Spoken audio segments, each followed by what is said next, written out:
Okay, we are live. Okay, good morning and welcome to the July 2nd, 2025 meeting of the ERCA Executive Committee. I will call the meeting to order. Do we have any regrets this morning? Karen McKenzie? No, Kieran is there. Oh, okay. Sorry, I can't see you on my screen. Come on, Molly. I'm so sorry. Good morning. So we do not have any regrets this morning. I'd like to begin by acknowledging that this land is the traditional territory of the Three Fires Confederacy of First Nations, comprised of the Ojibwe, the Odawa, and the Potawatomi peoples. We value the significant historical and contemporary contributions of the local and regional First Nations and all of the original peoples of Turtle Island, North America, who have been living on this and working on this land from time immemorial. Please raise your hand and indicate if there are any members with a declaration of conflict. Okay, seeing none, I need a motion that the agenda for the July 2nd, 2025 meeting of the ERCA Executive Committee be approved. Moved by Tanya Jobin, second by Larry Verbeek. Any opposed? And that carries. Okay, we have some hearings scheduled this morning as a result, and I require a motion that the executive committee sit on the hearing board in respect with an application under section 28.1 of the Conservation Authorities Act. Moved by Tanya Jobin, seconded by Jim Morrison. Any opposed? And that carries. So we are now going to conduct hearings under section 28.1 of the Conservation Authorities Act in respect to two applications. We, as the hearing board, are unaware of these matters being brought forward, and we are only now receiving and reviewing the information provided by the staff on this day. The Authority Administrator's Regulation under Part 6 of the Conservation Authorities Act, which requires permission to the authorities for development within the area regulated by the authority in order to ensure no adverse effects on the control of flooding, erosion, dynamic beaches, or unstable soils or bedrock, or to permit alterations to the shoreline or watercourse and interference with a wetland. The staff has reviewed the proposed works, and a copy of the staff report has been given to the applicant. The Conservation Authorities Act, Section 28.1, subsection 3 provides that an authority shall not refuse an application for a permit or attach conditions to a permit unless the application for the permit has been given an opportunity to be heard by the authority. In these holdings, these hearings, the authority board is to determine whether or not a permit is to be issued. In doing so, we can only consider the application in the form that it is before us, the staff report, such evidence as may be given, and the submission to be made on the behalf of each applicant. The proceedings will be conducted according to the Statutory Powers Procedures Act. Under Section 5 of the Candidate Evidence Act, a witness may refuse to answer any questions on the grounds that the answer may tend to incriminate the person or may tend to establish his or her liability to civil proceedings at this instance of the Crown or of any persons.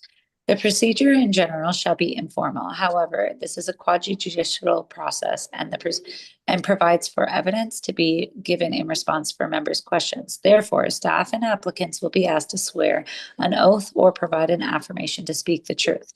In accordance with the Act, an application who has been refused permission or who objects to the conditions imposed on permission may be appealed the decision to the Ontario Land Tribunal, who may refuse the permission or grant the permission with or without conditions. If the applicant has any questions to ask the hearing board or the authority representative, they may be directed to the chair of the board. As a reminder, the hearing will be conducted in accordance with the approved hearing guidelines. We, as a hearing board, will question, if necessary, both the staff and the applicant agent. Before I ask Dan Jenner, Regulations Coordinator, to introduce the applications, I would like to ask if they would swear an oath or provide an affirmation to speak the truth for the duration of the hearing board. Affirmation, please. Do you solemnly affirm that the evidence which you are about to give in these proceedings will be the truth, the whole truth, and nothing but the truth, so help you? I do. Okay, Mr. Jenner, please proceed with the first application. Thank you, Madam Chair, and everyone this morning for taking the time. Our first application, you can see them both on the screen there. We've got Baird AE for a vacant property on Wyandotte, and then after that, we'll have a vacant land on Willow Beach in the town of Amherstburg. So our first applicant, next slide, please, is Baird AE, and we're dealing with a vacant property on Wyandotte Street, so one of the main thoroughfares within the this portion of the city of Windsor. You can see the properties highlighted there in the black circle. We have an application for permit numbered 0498-25, and our applicant, who is with us this morning, represented by Brian Pierce. They are proposing to construct a multi-unit residential building, and we are seeking relief from the ingress and egress policy requirements. We are in the Little River West section of shoreline, where we have an engineered flood standard of 176.0 meters, including the board-approved freeboard. We have an ERCA minimum road elevation of 175.4 and a provincial minimum road elevation of 175.20 meters. Next slide, please. You can see a very isolated section of Wyandotte Street is lower than the provincial minimum by about 0.35 meters, or just over a foot, and just over a foot below the ERCA minimum road elevations. Sorry, almost 2 feet below the ERCA minimum road elevations. The lowest point in this stretch is 174.85, and you can see that on the map there, the yellow is the area that is above the provincial but below ERCA. Red is below both, and the green is high enough or meets the policy requirements. So the roadway in this area is fully delineated and the area is fully developed. Emergency first responders are aware of the low-lying nature of this particular stretch of roadway and have updated emergency response plans. We are satisfying all of the regulatory and minimum lawful requirements for this development, and we are therefore requesting that the application be approved. Okay, does the applicant wish to provide evidence in support of their application? Okay, perfect. Yeah, so I'm available for questions from the executive committee should there be any, but glad to hear ERCA's support of the application. Pretty straightforward for East Windsor developments with flood-prone areas. So thanks. Thank you.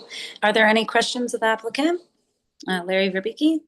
Thank you, worthy chair. I guess just curious there, looking at the map, is there only one way in and out of this place? And is that also used for the building beside it, or is this all one piece of property? Madam Chair, yeah, if the applicant is going to speak, they do have to give an oath. Thank you. Okay.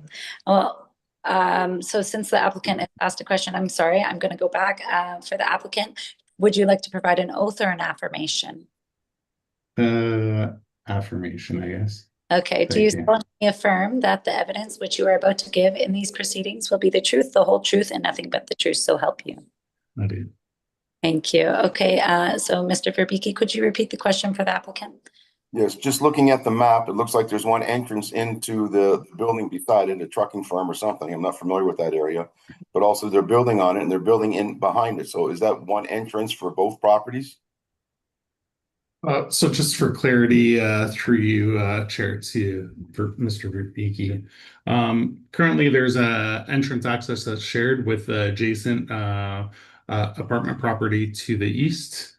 It was developed first in order to limit some access points to Wyandotte. Shared access was incorporated through an easement process. So one access is proposed and is there today that we're tying into for shared access. Okay, are there any further questions? Seeing none, is there a motion? The motion on there's a motion on the screen. Can I get a mover? Oh, sorry, Karen McKenzie. Moved, okay, seconded by Jim Morrison. Any opposed? And that carries. Thank you. And we're Thanks, everyone. Problem. And we're on to application number 2. Mr. Jenner, can you please proceed with the second application? Absolutely. Thank you, Madam Chair. The second application is made by Tim Gray for a vacant piece of property on Willow Beach Road in the town of Amherstburg.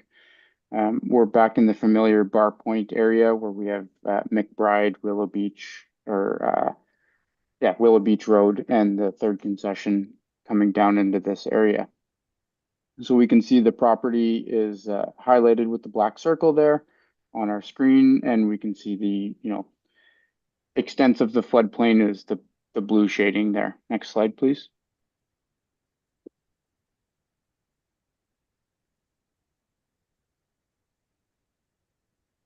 Next slide, please, Nicole. My apologies. I am two-factoring into my devices. Very inconvenient that technology interferes. No problem. I'm not going to quote the permit number, but I can tell you that we have received application for permit number 1306-25 by Tim Gray for the vacant property on Willow Beach Road. You can see the property is highlighted in blue there. It was split off of the property with the home on it. That's right next door. The proposal is to construct a new dwelling, and we are seeking relief from the access, ingress, and egress policy requirements. Next slide, please. So we're in the Detroit River to Colchester section of shoreline with a flood protection standard of 176.0 meters. A raw 100-year flood level is 1 foot lower than that at 175.7. An ERCA minimum road elevation of 175.4 and a provincial minimum road elevation of 175.2. Next slide, please. So we can see there's a couple short sections of roadway that are below the provincial minimums by 0.27 meters and a little less than half a meter below the ERCA minimum requirements. The roadway is fully delineated. The area is fully developed, or I'd say 90% developed. There's a few vacant lots around. Emergency first responders are fully aware of the low-lying nature of this beach and have provided a letter to us confirming that they are able to get to this area. And we are satisfying all of the regulatory standards, which in this case is only the flood hazard through that floodproofing elevation. So we are recommending approval of the application made by Tim Gray. Thank you. Okay, thank you. And is the applicant here? I am. Okay, wonderful. Would you like to provide any comments? No, I think it's pretty self-explanatory, and I appreciate you guys all getting together this early in the morning. Okay, wonderful. All right. And so do we have any questions of the applicant? Okay, seeing none, the motion is on the screen. Can I get a mover? All right, Larry Verbicki, seconded by Tanya Jobin. Any opposed? And that carries. Okay. Thank you, everyone. Thank you. All right, so this is now the hearing board is reconvening, so that the hearing board, I need a motion that the hearing board reconvene as an executive committee. Moved by Jim Morrison, seconded by Tanya Jobin. Any opposed? And that carries. We are now on to the tenders. So tender for the herbicide application for the hydrilla at the HMCA, and Kevin Money will be presenting this tender. Thank you, Chair. The Essex Region Conservation Authority has received funding from the Invasive Species Council to combat and deal with a new invasive plant called hydrilla, which is at Hillman Marsh Conservation Area. The Conservation Authority has already purchased the actual herbicide through a previous executive committee report. And at this juncture, we're simply hiring a applicator. We put out a request for proposals to the 5 qualified contractors. 3 responded. The prices are all in front of you. We have no reason to not accept the low bid, which is $1,800 per hectare. We have the full funding already in place for this. We have no concerns from an administrative perspective. Thank you. Perfect. Are there any questions? Seeing none, the motion is on the screen. Can I get a mover? Larry Verbeke, seconded by Karen McKenzie. Any opposed? And that carries. Next is the tender for the Kennard River Marsh Fish Salvage and Turbidity Monitoring. And Kevin Money will be presenting this tender. Thank you, Chair.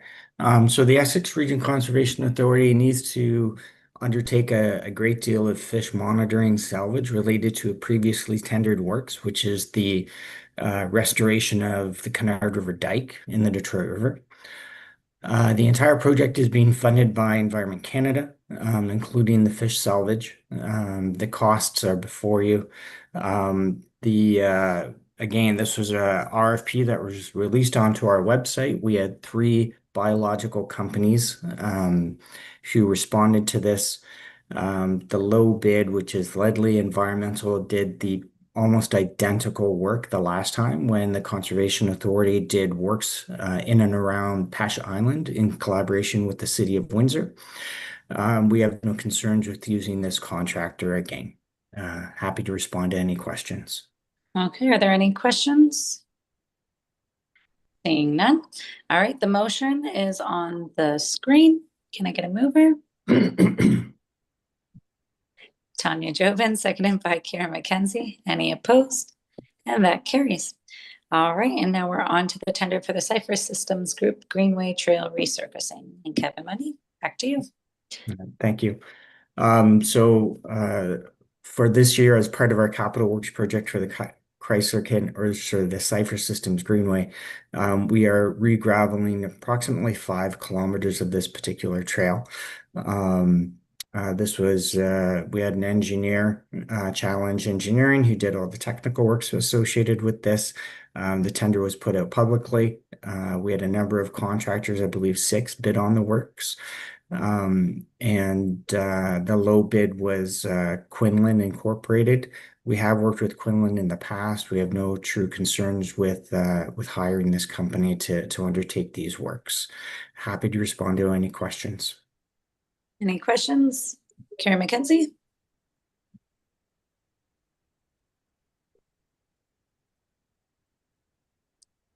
Thank you, Chair. This one stood out a little bit, Kevin, just because of the discrepancies and the not discrepancies, but the spectrum of the bids, if you will. Yeah. I've heard, you know, I don't want to assume what your answer is going to be, but typically it's oftentimes people will bid on work that they maybe don't want, so they just overbid. So if you could just unpack that a little bit. Sure. So yeah, there was two bids that were significantly lower than all of the other bids. I can't read into how contractors bid jobs. But this was an invited bid. We had 6. There was a site meeting. The contractors had the opportunity to ask questions on site as it relates to this project. My only guess would be that some contractors were putting in high bids, hoping that like other lower, more competitive bids, some companies simply didn't show up and didn't apply, and they're hoping to make a greater profit margin. That's my only assumption or guess associated with this. So no concerns that the low bid reflects any No. shortcuts with respect to the work that would be undertaken. No, this is a very straightforward job. It's based on unit quantities of gravel supplied and placed. There's only one way to do this. Some of the higher bids may have been associated with the type of equipment that they own and operate. So they have higher operating expenses. Typically, the companies that would do this type of work have large transport trucks with belly dump trailers, and they just drive and belly dump gravel. It's very fast, very efficient when you have equipment like that. Got it. Okay. Prepared to move the recommendation, Madam Chair. Okay. Thank you. And Larry Verbeke, did you still have a question? Yes, it was going to be brought up under new business with the Greenway and trails, and this is from 12th concession. I see that's on this list here too. Like, are they going to trim the bushes on the side? Because there's some parts now. I have 2 friends that bike it every day, and it's just getting worse. So I said I'd ask, having a meeting today, that I would ask, how often do you maintain or trim or pick up the logs that are across the trail, and is that part of the bid also? That isn't part of the bid per se. The job is to pull back any and scarify the any grass that's within the trail itself, to reclaim it, to make it 10 feet wide again. The actual trimming of branches and things of that nature are dealt with typically during the winter time. We typically do that during the winter because we encounter issues during spring, especially related to nesting birds. There's the Migratory Bird Act that we're required to respect, and it's illegal to harm or hurt active nesting birds. There's often various birds that nest in that near trail area. So we encounter a lot of problems associated with that. So having said that, we're happy to go out and do an inspection and pull back branches that have grown into the trail and those types of things. Okay, and Through also, you, Madam Chair, but with respect to downfall and any hazard type of thing that's come about either through recent storm event or what have you, staff are actively maintaining all of those sites. So if there is something that's been observed following a storm event or wind event or what have you, we will respond and we will. this was, they were on it yesterday, Tim. They were on it Okay. yesterday. And also grading it. How often do you grade it? Because now they're complaining, that the horses aren't riding on the side of the trail. I know this is still on the trail, so I mean, I'm bringing up in a new business. I won't have to now. How often do you grade the ground? Because the horses are riding in the middle, and it's just, I guess, rough on a bike. Yeah, no, absolutely. Similar to Mr. Bernie's comments, grading of the trail is typically dealt with through our own staff forces, and they actually started that work last week. But we do have approximately 70 kilometers to do, so it does take time to get all areas. If there's a particular area that you think is bad or feedback that you've received, happy to receive that feedback and try to direct staff to specific areas to rectify problems. Thank you for the info, and I'll pass it on. Awesome. All right. Any other questions? Seeing none, it was moved by Karen McKenzie, seconded by Tanya Jobin. Any opposed? And that carries. All right. And we have a tender for the Copenhagen Woods parking lot and lane coating. Thank you, Chair. Typically, the Conservation Authority budgets for the tar and chipping of one parking lot a year. We have found that tar and chipping our parking lots provides far greater level of accessibility, especially as it relates to those who use wheelchairs. And there's also a reduction in ongoing long-term maintenance associated with it in terms of grading the parking lots on once or twice a year as well, having to continually add gravel. So this year we are going through a process with Copenhagen Woods Conservation Area. The job was tendered on our website. We had two contractors provide bids. Shepley Road Maintenance Limited was the low bid associated with this work. We have no concerns, and it is actually below ERCA's capital budget allowance within this job. Happy to respond to any questions. Perfect. Are there any questions? Larry Verbicki. Oh, you're muted. Thank you for getting this done. Yeah. Okay. And any other questions? Seeing none, can I get a mover? Larry Verbicki, seconded by Karen McKenzie. Any opposed? And that carries. All right, and now we are on reports for approval. So the consultation services for Lake Erie Peely Cell Coastal Resilience Plan, and Tim Bernie will be speaking to this report. Thank you, Madam Chair. As the report identifies, this is a bit of an unusual undertaking, and it's evolved as we've gone through this process. There is no impact on ERCA budget for this work other than the component of in-kind time by authority staff towards this work. The consultant of record, Zuzik, has completed works for the authority in the past, And some of those works completed for the authority in the past are being utilized in this research-centric initiative now being undertaken through NRCan. Working directly with the county, the county requested that we would provide procurement and we would provide oversight, technical and financial, towards this initiative.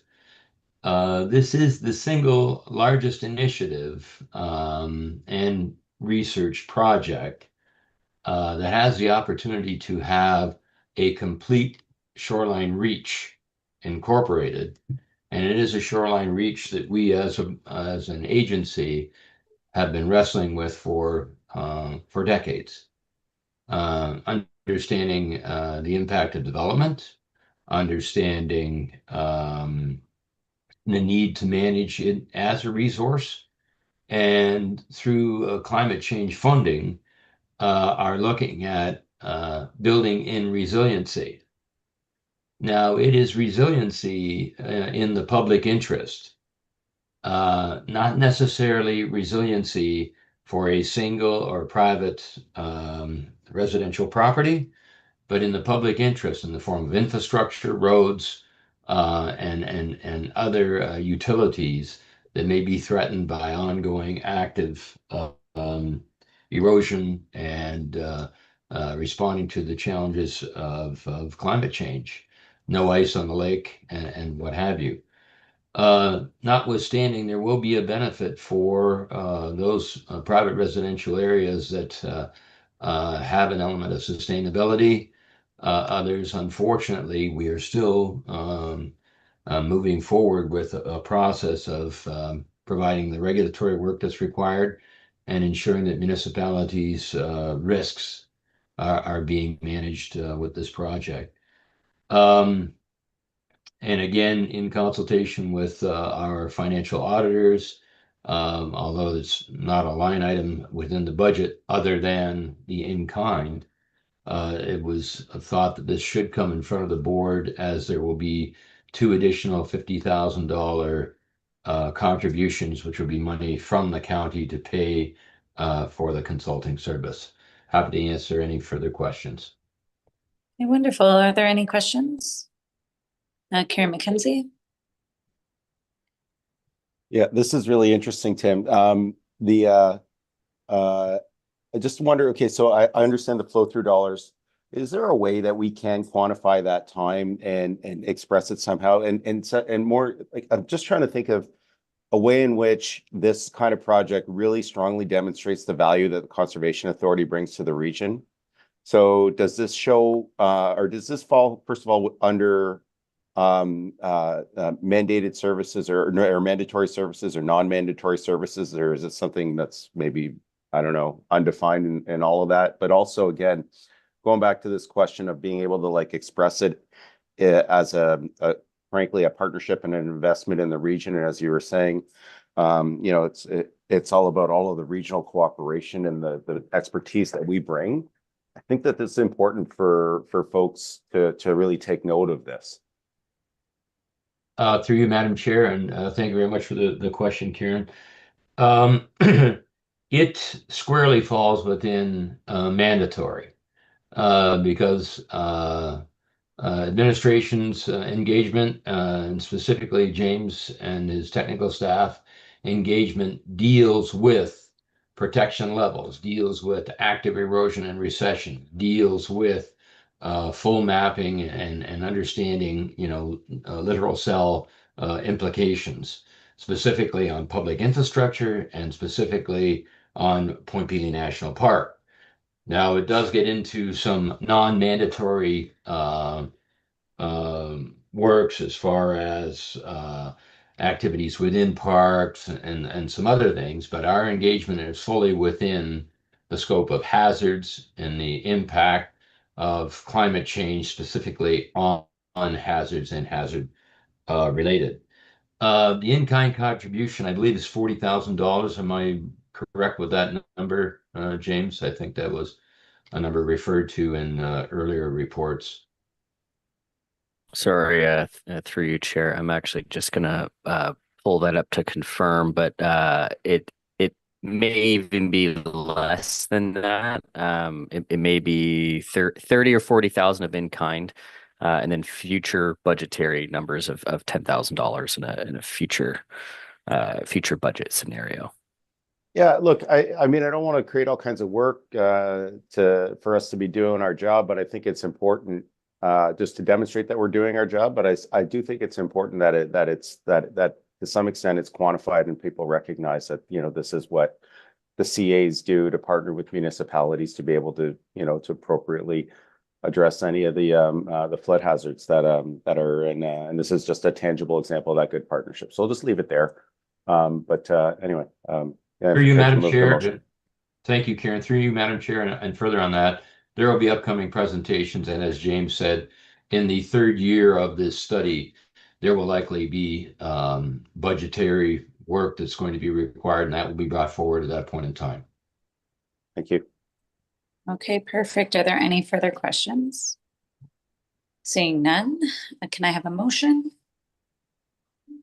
Moved by Jim Morrison, seconded by Tanya Jobin. Any opposed? And that carries. Okay, is there any other new business members wish to raise? Seeing none. The next regular meeting of the ERCA Board of Directors will be held Thursday, September 11th, 2025, starting at 6 p.m. in Council Chambers at the Essex Civic Center. And as this concludes the business of the Executive Committee at this meeting, I require a motion that the July 2nd, 2025 meeting of the Essex Region Conservation Authority Executive Committee be adjourned. Moved by Jim Morrison, seconded by Tanya Jobin. Any opposed? And that carries. Thank you very much, committee. Have a great summer, everybody. See Yeah. you. Take care. Have a Enjoy. great day. Bye now.